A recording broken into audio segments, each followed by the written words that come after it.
sifat of Allah. So this surah is considered Sifatul Rahman, a description of Ar-Rahman. But the description of Ar-Rahman is only in one line, and the rest of it is an answer. So it starts off by saying, Qul. Qul is from the word qawala, which means to say, right? To say or to state. Here it's an order, say. The Prophet ﷺ, we see in this surah and in other surah that the Mu'adhatain, that the Prophet was asked by the companions, why do you say Qul?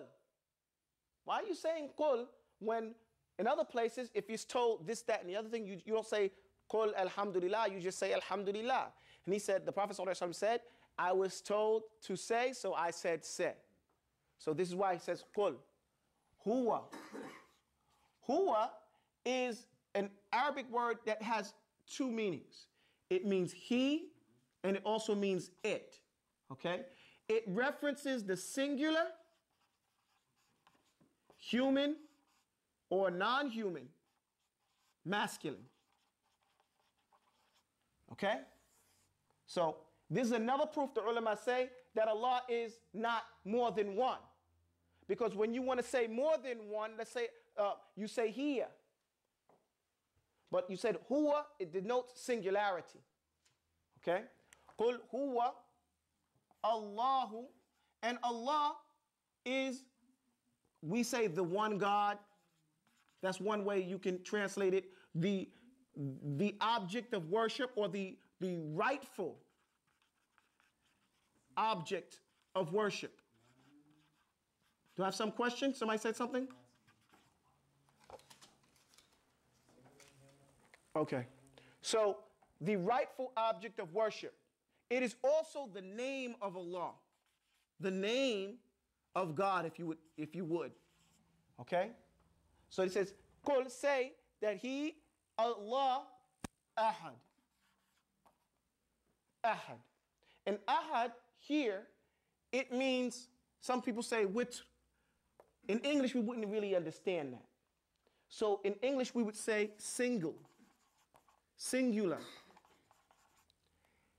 Not having a partner, not having a pair, or anything similar to it to compare it. It is so unique, being so unique as not to have any words or anything from your mind that you can bring as a similarity to compare it with, to understand what Ahad is.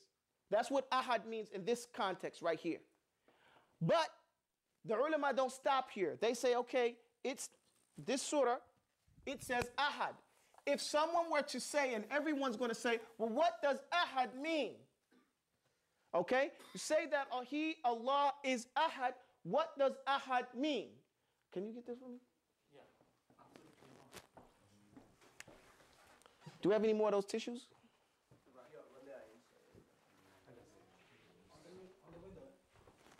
Behind the window. Okay, here. This is better.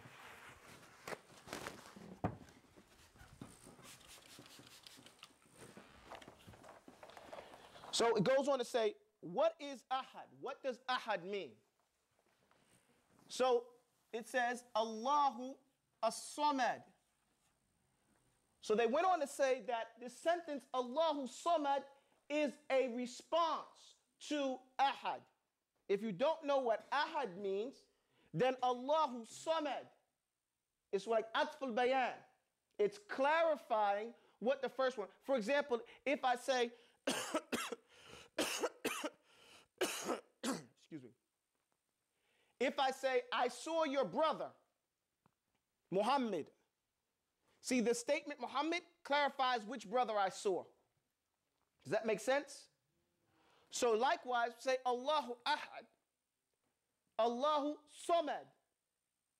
So Samad clarifies what Ahad is supposed to mean. A Samad has a few meanings. A Samad means the one whom all go to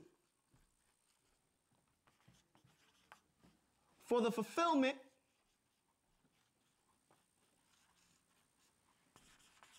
of their needs. And then they go on to say the all gracious one. Because you're not going to go to someone except that you know this person is giving. You're not going to go to someone unless you know that person has the ability to give and is open to give. You're not going to go to someone who's known to be cheap, someone who's known to be severe and not giving. You're going to go to someone who you know has it and doesn't mind giving it to you. So as-Samad is the one whom all go to for the fulfillment of their needs. Anything they need, they go to him. They call it a Sayyid, the completeness in being the Sayyid. And the Sayyid in English, they don't really have a word. They call it the Godfather. There are no real words to describe it, except for, I try to by saying the one who has everything to give and is willing to give it, yet at the same time needs nothing from anyone or anything to fulfill those needs for yourselves and nothing needed for himself. So he's Ghani. But if you don't understand that, the next ayah explains this ayah. Each ayah afterward is an explanation of the first one, the previous one, I should say. Yeah, sure. Do you have any questions about this? No, I don't have any questions. Okay, then I'm going to ask you guys about things if you don't have any questions. The word Samad also, I lost my mind for a second. A Samad also means the one who is not hollow. That is, one is not hollow. You know, they have the hadith where the shaitan Iblis, when he heard that Allah was making Adam, he saw Adam laying there and he went through Adam. He found out that Adam was hollow. This is a famous narration. And he said that this thing is nothing, because we are hollow. This thing is nothing. And Allah, as-Samad. He said Allah is solid. It's not hollow in this way. He mentions that hadith. He mentions Allahu Samad. So that's another definition of the word as-Samad. But the one that is really pressing on us is that Allah is the all-giving, the one that everyone goes to. So it says, Lam yalid